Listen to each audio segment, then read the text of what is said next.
Warm colors versus cold colors. Warm colors are colors that make us think of hot temperatures or things like the sun, peppers, fire, where cool colors make us think of cold temperatures like the night sky, jumping in the water, or playing in the grass.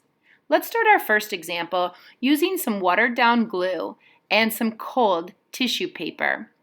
I am placing down some squares of tissue paper using all cold colors, and I'm sandwiching it between some watered down glue. So watered down glue is at the bottom. I'll place my tissue on top and then watered down glue on top of that again.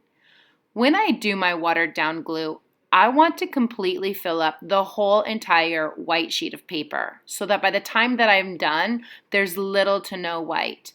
I'm going to be using a lot of this paper in my project, so I want to make sure that the whole thing is completely covered with cold colors and little to no white. Now, once I've got everything finished, I'm going to set that aside onto the drying rack and let that dry. Okay, now and for the second part of this project, when everything is dry, you'll notice that I have these triangle templates. These triangle templates will work really nicely for the abstract shape of a tree. Once I've drawn out my triangle shapes, I'm going to then take a moment and with my scissors start cutting out that design. I literally love the way that it starts to look when the tissue paper starts to blend and mix with my cold colors. When I arrange them, I'm thinking about space. Objects in the foreground are going to be towards the bottom of the page, and my smaller trees might be more towards the top of the page, making them look further away. So again, it's large triangles towards the bottom, small triangles higher up. Once I've glued them down, I'll take my metallic markers, and I want to emphasize the tree shape by drawing a straight line or a vertical line with some diagonal lines for branches inside. I also like to use my marker to outline the overall triangle shape. I think that makes it look really nice too.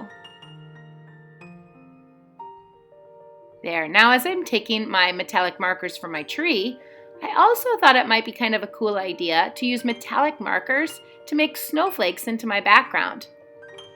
There's an idea sheet of different kinds of snowflakes that you can use as you begin working in your background as well. I hope that that's helpful as you continue making your very own cool or warm colored abstract trees.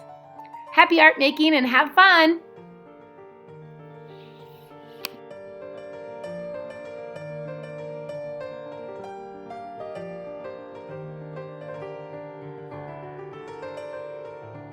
Let's take another look at an example using warm colors.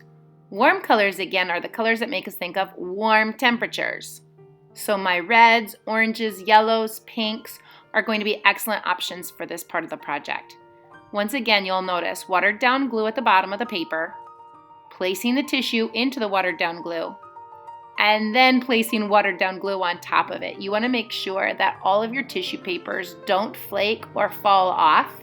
And so I really want to sandwich that between the glue, bottom layer as well as top layer, onto my tissue paper squares. The other thing to remember is to fill up the entire page with your tissue paper squares. We don't want to have any areas that are white left over. Once you let that dry, you can take your triangular shapes to make your trees. And once you've done that, we'll go ahead and cut that out, saving the big triangular shapes for closest to the viewer and the small triangle shapes further away so they'll be a little higher on the page. Arrange those onto the paper where you would like. Lastly, I'm going to take my metallic marker and again draw out some of the same things.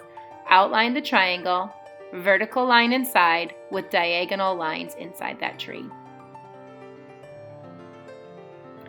Once again, think about placement. Placing those down onto the paper, large at the bottom, small towards the top. And again, I'll use my metallic markers once more to make my designs into that background. Filling up the space with my radially balanced snowflakes. I had tons of fun making this project, and I hope you do too. Happy art making, boys and girls!